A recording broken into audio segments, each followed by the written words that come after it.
Hello friends, welcome to my YouTube channel. दोस्तों, कैसे हैं आप सभी? उम्मीद करते हैं दोस्तों आप सभी अच्छे होंगे, मस्त होंगे, स्वस्थ होंगे। आज हम लोग दोस्तों पढ़ने वाले हैं क्लास 6 का, है ना, क्लास 6 का हिस्ट्री चैप्टर दोस्तों 4 पढ़ेंगे। चैप्टर क्या पढ़ेंगे? 4। ठीक है। अच्छा, चैप्टर 4 में क्या है दोस्तों? क्या बताया और क्या पाया, ये आपको पढ़ना होगा।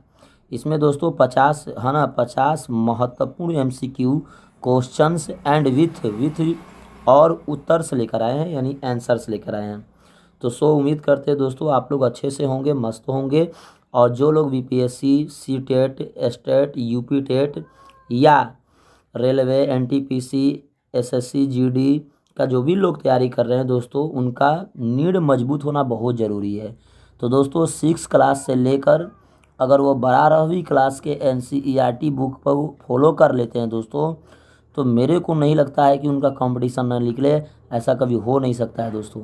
इसलिए मैंने क्या किया, एनसीईआरटी 6 से लेकर मैंने 12वीं तक के टोटल प्रश्न एमसीक्यू करा रहा हूँ। तो मेरे चैनल को दोस्तों क्या कर लीजिएगा, फॉलो कर लीजिएगा। लेटेस्ट वीडियो देखने के लिए लाइक, शेयर, सब्सक्राइब कर लीजिएगा। आइए हम पहले प्रश्न को चलते हैं दोस्तों। पहला जो प्रश्न होगा मस्त होगा, दमदार होगा, आपको दिल खुश कर देने वाला प्रश्न है दोस्तों। आइए समझने का प्रयास करते हैं। तो पहला जो प्रश्न है दोस्तों, ध्यान से समझने का प्रयास करिए। कह रहा है वेद कितने प्रकार के हैं? तो दोस्तों वेद जो होते हैं 4 प्रकार के होते हैं। तो आपका आंसर हो जाएगा दोस्तों C is the right answer. क्या हो जाएगा? सी इज द राइट आंसर। तो दोस्तों वेद कितने होते हैं? 4 प्रकार के होते हैं। कौन कौन से होते हैं दोस्तों? ऋग्वेद, यजुर्वेद, सामवेद और अथर्ववेद। ठीक है। अगला प्रश्न है प्रश्न नंबर 2। प्रश्न नंबर 2 है, कह रहा है सबसे प्राचीन वेद कौन सा है? दोस्तों सबसे प्राचीन वेद होता है ऋग्वेद। ठीक है। तो आपका आंसर होगा दोस्तों C is the right answer, Rigveda. अगला प्रश्न है दोस्तों प्रश्न नंबर 3। कह रहा है ऋग्वेद में कितने सूक्त हैं? दोस्तों ऋग्वेद में टोटल 1028 सूक्त है। तो आपका आंसर हो जाएगा दोस्तों B is the right answer, 1028 सूक्त। अगला प्रश्न है दोस्तों प्रश्न नंबर 4। कह रहा है ऋग्वेद किस भाषा में लिखा गया है? दोस्तों ऋग्वेद को संस्कृत भाषा में लिखी गई है। तो आपका आंसर हो जाएगा दोस्तों B is the right answer. अगला प्रश्न है दोस्तों प्रश्न नंबर 5। कह रहा है वेदों को किसने लिखा? तो दोस्तों वेदों को ऋषियों ने लिखा था। तो आपका आंसर हो जाएगा दोस्तों B is the right answer, ऋषियों ने लिखा था। अगला प्रश्न है दोस्तों प्रश्न नंबर 6। कह रहा है आर्य लोग मुख्य रूप से किस कार्य में लगे थे? दोस्तों आर्य लोग मुख्य रूप से पशुपालन में लगे थे। तो आपका आंसर हो जाएगा दोस्तों C is the right answer, पशुपालन। अगला प्रश्न है दोस्तों प्रश्न नंबर 7। कह रहा है जन का अर्थ क्या होता है? तो दोस्तों जन का अर्थ होता है लोगों का समूह। तो आपका आंसर हो जाएगा दोस्तों C is the right answer, लोगों का समूह या जनता का समूह। अगला प्रश्न है दोस्तों प्रश्न नंबर 8। कह रहा है ऋग्वेद में किस नदी का सबसे अधिक उल्लेख मिलता है? तो दोस्तों ऋग्वेद में सबसे ज़्यादा उल्लेख मिलता है सरस्वती नदी का। तो आपका आंसर है दोस्तों C is the right answer, Saraswati नदी। अगला प्रश्न है दोस्तों प्रश्न नंबर 9। कह रहा है सभा और समिति क्या थी? तो दोस्तों सभा और समिति क्या थी? जनसभा था। क्या था? जनसभा, जनताओं के द्वारा लगाए गए सभा था। तो आपका आंसर हो जाएगा दोस्तों C is the right answer. अगला प्रश्न है दोस्तों प्रश्न नंबर 10। कह रहा है वैदिक काल में लोग किसका उपयोग युद्ध में करते थे? तो दोस्तों वैदिक काल में किसका उपयोग लोग युद्ध में करते थे? तो दोस्तों रथ का उपयोग युद्ध में करते थे। तो दोस्तों आपका आंसर हो जाएगा B is the right answer, रथ का। ठीक है। अगला प्रश्न है दोस्तों प्रश्न नंबर 11। कह रहा है यज्ञ किसके लिए, है ना, किए जाते थे? तो दोस्तों यज्ञ किसके लिए किए जाते थे? देवताओं को प्रसन्न करने के लिए। तो आपका आंसर हो जाएगा दोस्तों B is the right answer. अगला प्रश्न है दोस्तों प्रश्न नंबर 12। कह रहा है साम्यवेद का संबंध किससे है? तो दोस्तों साम्यवेद का जो संबंध है वो गीत संगीत से है। तो आपका आंसर हो दोस्तों ए इज द राइट आंसर, गीत और संगीत। अगला प्रश्न है दोस्तों प्रश्न नंबर 13। कह रहा है कि यजुर्वेद में किसका वर्णन मिलता है? दोस्तों यजुर्वेद में यज्ञ विधि का वर्णन मिलता है। तो आपका आंसर होगा दोस्तों B is the right answer, यज्ञ विधि। अगला प्रश्न है दोस्तों प्रश्न नंबर 14। कह रहा है अथर्ववेद किससे संबंधित है? दोस्तों अथर्ववेद जो होता है चिकित्सा और मंत्र से संबंधित होता है, तो आपका आंसर हो जाएगा एज द राइट आंसर। अगला प्रश्न है दोस्तों, प्रश्न नंबर 15, करा पुरोहित का क्या कार्य, पुरोहित का कार्य क्या था। दोस्तों पुरोहित का कार्य था पूजा पाठ कराना, तो आपका आंसर हो जाएगा दोस्तों B is the right answer. अगला प्रश्न है दोस्तों, प्रश्न नंबर 16, करा राजा का मुख्य कार्य क्या था। तो राजा का मुख्य कार्य था जन की रक्षा करना, यानी जनता का रक्षा करना, तो आपका आंसर हो जाएगा दोस्तों C is the right answer. अगला प्रश्न है दोस्तों, प्रश्न नंबर 17 है, करा वेदों को पहले कैसे सुरक्षित रखा गया। दोस्तों वेदों को पहले सबसे पहले याद करके सुरक्षित रखा गया है, तो B is the right answer. अगला प्रश्न है दोस्तों, प्रश्न नंबर 18, करा ऋग्वेद में किन देवताओं का उल्लेख मिलता है।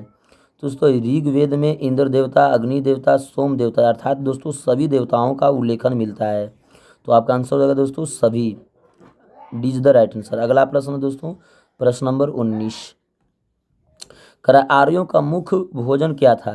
दोस्तों आर्यों का मुख्य भोजन था दूध और अनाज, तो आपका आंसर हो जाएगा दोस्तों B is the right answer. अगला प्रश्न है दोस्तों, प्रश्न नंबर 20, करा वैदिक काल में गाय को क्या माना जाता था। दोस्तों वैदिक काल में गाय को धन का प्रतीक माना जाता था, तो आपका आंसर हो जाएगा दोस्तों B is the right answer. अगला प्रश्न है दोस्तों, प्रश्न नंबर 21, करा ऋग्वेद में कितने देवताओं का वर्णन मिलता है। दोस्तों ऋग्वेद में अनेक देवताओं का वर्णन मिलता है, तो आपका आंसर हो जाएगा दोस्तों C is the right answer.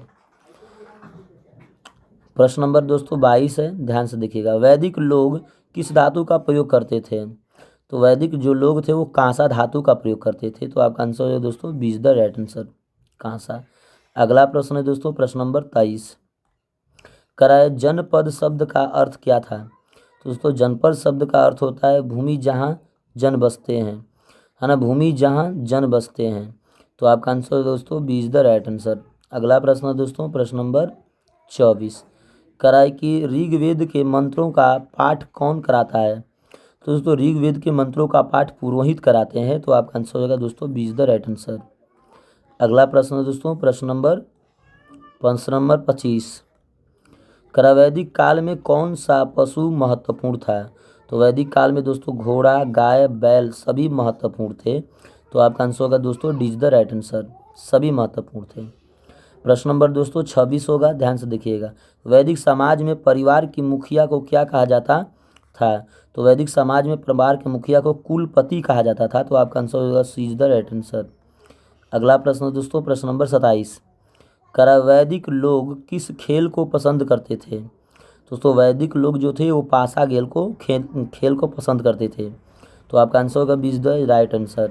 अगला प्रश्न है दोस्तों, प्रश्न नंबर 28, करा वैदिक काल में शिक्षा कहाँ दी जाती थी। तो वैदिक काल में दोस्तों शिक्षा गुरुकुल में दी जाती थी, तो आपका आंसर होगा B is the right answer. अगला प्रश्न दोस्तों, प्रश्न नंबर 29, करा ऋग्वेद में वर्णित सबसे महत्वपूर्ण देवता कौन थे। तो दोस्तों ऋग्वेद में वर्णित सबसे महत्वपूर्ण देवता इंद्र है, तो आपका आंसर हो जाएगा दोस्तों एज द राइट आंसर। अगला प्रश्न दोस्तों, प्रश्न नंबर 30, वैदिक लोग किससे वस्त्र बनवाते थे। यहाँ पर किससे दिया है, किससे वस्त्र बनवाते थे। तो दोस्तों कपास से, ऊन से, रेशम से, सभी से। तो वैदिक लोग जो थे दोस्तों किससे वस्त्र बनाते थे, तो कपास, ऊन, रेशम सभी से, यानी हो जाएगा आपका answer D is the right answer. अगला प्रश्न दोस्तों, प्रश्न नंबर 31, करा वैदिक काल में विवाह कैसे होती थे। तो वैदिक काल में दोस्तों विवाह जो थे धार्मिक रीति रिवाज से होती थी, तो आपका आंसर हो जाएगा B is the right answer. अगला प्रश्न दोस्तों, प्रश्न नंबर 32, करा ऋग्वेद में किस प्रकार के जीवन का वर्णन मिलता है। तो दोस्तों ऋग्वेद में किस प्रकार के जीवन का वर्णन मिलता है, तो ग्रामीण जीवन मिलता है, तो आपका आंसर हो जाएगा दोस्तों B is the right answer. अगला प्रश्न दोस्तों, प्रश्न नंबर 33, करा वैदिक लोग किस नदी के किनारे बसे थे। तो वैदिक लोग जो थे दोस्तों थे सिंधु नदी के किनारे बसे थे, सरस्वती नदी, गंगा नदी, अर्थात दोस्तों सभी नदियों के किनारे बसे थे, D is the right answer. अगला प्रश्न दोस्तों, प्रश्न नंबर 34, करा वैदिक काल में समाज कितने भागों में बटा था। दोस्तों वैदिक काल में समाज 4 भागों में बटा था, तो आपका आंसर हो जाएगा दोस्तों C is the right answer. ठीक है, पहला भाग का नाम था क्षत्रिय, दूसरा था दोस्तों ब्राह्मण, तीसरा थे शूद्र और चौथा थे वैश्य, यानी शूद्र और वैश्य। ठीक है, अगला प्रश्न को ध्यान दीजिएगा। प्रश्न नंबर 35, कर ब्राह्मणों का मुख्य कार्य क्या था? दोस्तों ब्राह्मणों का मुख्य कार्य था पूजा पाठ कराना। सी इज द राइट आंसर। अगला प्रश्न है दोस्तों प्रश्न नंबर 36, कर क्षत्रिय किस कार्य से जुड़े थे? दोस्तों क्षत्रिय जो थे शासन और युद्ध के कार्य से जुड़े थे। आपका आंसर होगा B is the right answer. अगला प्रश्न है दोस्तों प्रश्न नंबर 37, कर वैश्व किस कार्य से जुड़े थे? दोस्तों वैश्व जो थे व्यापार और खेती के कार्य से जुड़े थे। तो आपका आंसर हो जाएगा ए इज द राइट आंसर। अगला प्रश्न है दोस्तों प्रश्न नंबर 38, कर शूद्रों का कार्य क्या था? तो शूद्रों का कार्य था सेवा करना। तो आपका आंसर होगा B is the right answer. अगला प्रश्न दोस्तों प्रश्न नंबर 39, कर ऋग्वेद में सबसे अधिक किसका महत्व बताया गया है? दोस्तों ऋग्वेद में सबसे अधिक महत्व यज्ञ का बताया गया है। तो आपका आंसर होगा B is the right answer. अगला प्रश्न है दोस्तों प्रश्न नंबर 40, कर है कि वैदिक लोग किस पेय का उपयोग करते थे? दोस्तों वैदिक लोग जो थे किस पेय का उपयोग करते थे? तो सोम रस का। तो दोस्तों आपका आंसर होगा B is the right answer, सोम रस का प्रयोग करते थे। अगला प्रश्न है दोस्तों प्रश्न नंबर 41, सभा में कौन भाग लेते थे? तो दोस्तों सभा में पुरुष केवल भाग लेते थे, महिलाओं का अधिकार नहीं था। तो आपका आंसर होगा दोस्तों B is the right answer, केवल पुरुष। अगला प्रश्न है दोस्तों प्रश्न नंबर 42, कर ऋग्वेद में किस पशु का सबसे अधिक उल्लेख मिलता है? तो दोस्तों ऋग्वेद में सबसे अधिक उल्लेख मिलता है गाय का। तो आपका आंसर होगा दोस्तों B is the right answer.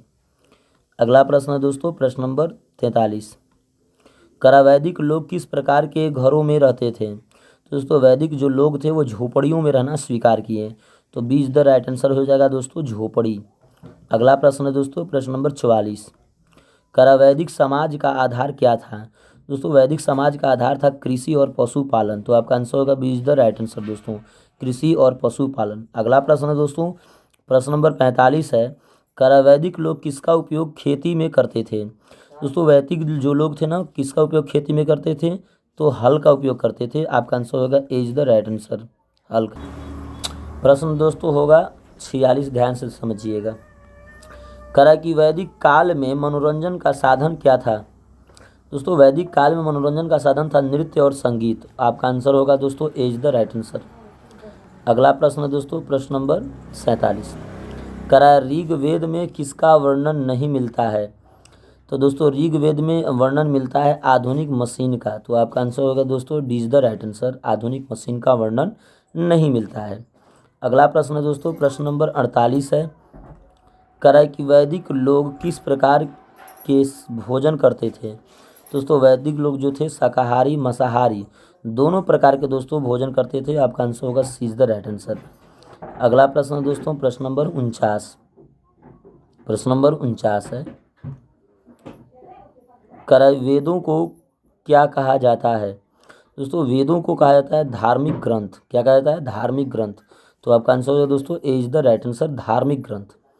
प्रश्न नंबर दोस्तों 50 है, प्रश्न नंबर दोस्तों 50 है, क्या बताया और क्या पाया अध्याय किससे संबंधित है? तो दोस्तों ये अध्याय जो है वैदिक सभ्यता से संबंधित होती है। तो आपका आंसर हो जाएगा दोस्तों B is the right answer. So उम्मीद करते हैं दोस्तों आप लोग मेरी बातों को अच्छे से समझ गए होंगे। मैंने 1 से लेकर 50 तक प्रश्न को एमसीक्यू को करा दिया। तो उम्मीद करते हैं दोस्तों आप लोग मेरी बातों को अच्छे से समझ गए होंगे। बात समझ में आए दोस्तों तो लाइक शेयर सब्सक्राइब बनता है। मिलते हैं दोस्तों नेक्स्ट वीडियो में एक नई वीडियो के साथ एक नए सेशन में। जय हिंद दोस्तों।